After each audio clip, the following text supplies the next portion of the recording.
warahmatullahi wabarakatuh. Waalaikumsalam warahmatullahi wabarakatuh. Selamat siang Bapak dan Ibu semuanya. Kembali kita di pertemuan bulanan rutin seperti biasa, yaitu pertemuan kedua atau LTS. Hari ini kita akan menginjak ke modul yang ketiga, yaitu modul kesehatan dan gizi. Kalau kemarin kita membahas tentang bagaimana cara mengelola keuangan keluarga. Ada yang masih ingat materi hal penting yang perlu pada modul sebelumnya? Ada yang ingat? Saya ingat, Pak. Ayah apa? Itu dengan memisahkan antara kebutuhan dan keinginan. Iya, Itu yang paling saya ingat. kita kasih tepuk tangan untuk Ibu Tuti. Oke, selanjutnya kita masuk ke modul kesehatan dan gizi. Mengapa modul ini sangat penting untuk kita pelajari? Karena di dalam materi ini banyak mencakup hal-hal yang berkaitan dengan gizi dan kesehatan keluarga. Kita pelajari sesuatu itu pentingnya gizi dan layanan kesehatan ibu hamil. Kenapa penting gizi dan layanan kesehatan bagi ibu hamil? Karena apabila ibu hamil itu terjamin asupan gizinya, maka anaknya akan apa, Bu? Akan sehat. Akan sehat. Iya, benar sekali. Bentar, Bu ya.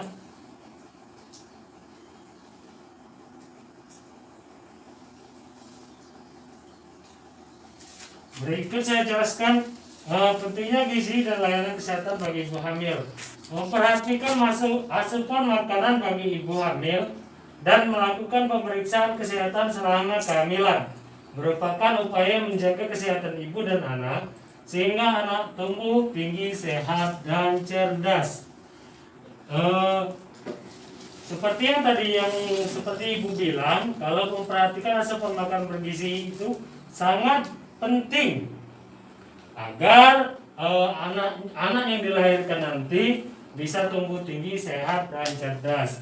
Sedangkan sekarang saya mau tanya dengan ibu, kira-kira makanan apa yang saya sebutkan salah satu jenis lauk pauk yang bergizi? Lauk pauk yang bergizi Ya, mengandung vitamin, mengandung bukan maksud saya. Contohnya, ikan, apa lagi? Telur, tempe. Telur. Ya, Bapak, apa Pak? Tahu, ya benar sekali. Keluarga ibu hamil yang tidak sehat melahirkan bayi dengan berat badan lahir rendah. Itu apabila tidak kesehatan ibu ataupun asupan gizinya ibunya kurang. Kemudian bayi mengalami gangguan pertumbuhan dan mudah sakit. Kemudian setelah menjadi anak akan mengalami gangguan pertumbuhan, anak pendek atau stunting. Tinggi badan anak di bawah standar anak seusianya. Jadi ini perlu diperhatikan. Ketika dia remaja, maka akan mengalami kesulitan untuk belajar. Kemudian apabila dewasa, gangguan kesehatan, pendidikan rendah, terbatasnya pilihan kerja. Kecukupan gizi dan kesehatan ibu selama hamil akan berpengaruh terhadap berat badan bayi saat lahir. Jadi ini tolong diperhatikan, Bu ya. Bagi ibu-ibu sekalian, kita sudah mendapat bantuan itu untuk ibu hamil dari program PKH, itu dibelanjakan untuk memenuhi asupan gizi apabila ibu saat ini sedang mengalami masa kehamilan.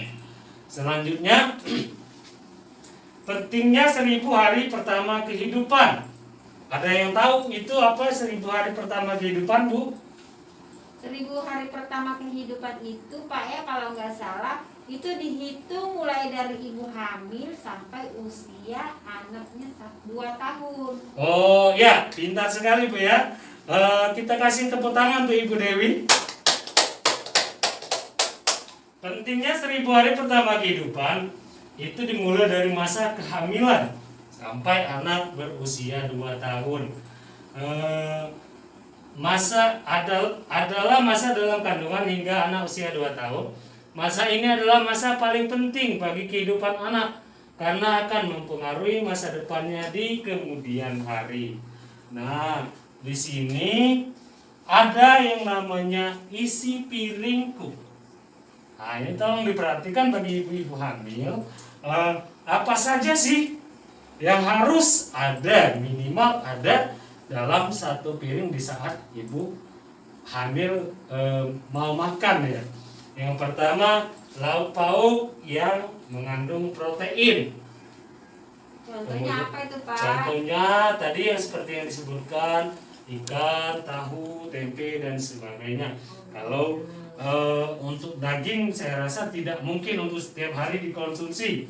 Kemudian kita bisa pilih lauk pauk yang sederhana yang harganya murah tetapi tidak mengurangi kandungan protein daripada makanan tersebut. Selanjutnya buah-buahan Bu ya.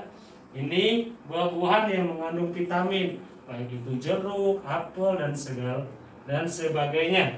Kemudian sayuran yang merupakan sumber mineral. Sayurannya apakah harus beli? Tidak. Kita bisa membudidayakan perkarangan kita. Contohnya kita menanam kangkung, bayam, kacang panjang dan sebagainya. Selanjutnya karbohidrat atau makanan pokok. Bisa jadi kalau untuk kita yang di wilayah Sumatera itu mayoritas sumber karbohidrat itu adalah nasi atau yang berasal dari beras. Kemudian sebelum makan biasakan untuk mencuci tangan pakai sabun. Kemudian aktivitas fisik ringan. Ibu-ibu hamil disarankan untuk melakukan aktivitas fisik yang ringan. Tapi jangan terlalu berat. Boleh ibu tetap melakukan kegiatan rumah tangga seperti mencuci piring, mencuci pakaian, tetapi dengan memantau kesehatan kondisi kesehatan ibu tersebut. Kemudian minum air sebanyak 8 atau 12 gelas per hari, ditambah tablet tambah darah atau TTD. Jadi ibu-ibu sekalian di saat melakukan pengecekan ataupun penimbangan periksa kehamilan di puskesmas itu disarankan untuk nanti akan dikasih tablet tambah darah atau TTD. Selanjutnya, kapan periksa kehamilan? Periksa kehamilan minimal 4 kali. Lebih sering, lebih baik. Jadi, ibu-ibu itu boleh memeriksakan kehamilan yang paling sedikit minimal 4 kali.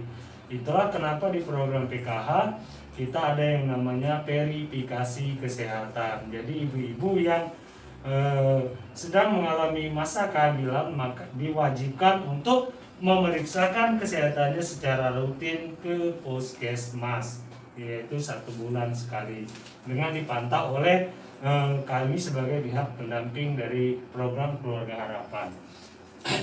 Ini kapan ini dilakukan? 1 kali pada usia kandungan sebelum 3 bulan. Kehamilan 1 bulan, 2 bulan ataupun 3 bulan boleh. 1 kali pada usia kehamilan 4 sampai 6 bulan, 4, 5 ataupun 6. Salah satunya boleh. Semakin sering semakin bagus. Setiap bulan juga tidak apa-apa. Selanjutnya 2 kali pada usia kandungan 7 sampai 9 bulan. 7 bulan, kehamilan 8 bulan dan kehamilan 9 bulan. Sampai di sini jelas, Bu? Jelas. Ada yang ingin ditanyakan? Lanjut Pak. Lanjut ya. Sekarang saya mau tanya, kalau ibu-ibu pergi ke puskesmas itu biasanya untuk periksa kehamilan itu diperiksa apa saja? pengukuran tinggi badan, tinggi badan, darah, berat tekanan darah, terus tinggi rahim, tinggi rahim. penentuan letak janin. Iya, itu termasuk dalam pemeriksaan kehamilan. Layanan kesehatan ibu hamil, mengukur tinggi badan, berat badan dan bagaimana yang tertera di sini. 1, 2, 3, 4, 5, 6, 7, 8, dan 9, dan 10. Rencanakan persalinan ke fasilitas kesehatan. Tanyakan tanggal perkiraan persalinan, siapkan donor darah, ikuti kelas ibu hamil. Itu saja untuk materi kita pada pagi hari ini, siang hari ini. Saya tutup dengan wassalamualaikum warahmatullahi wabarakatuh. Tepuk tangan untuk kita semua.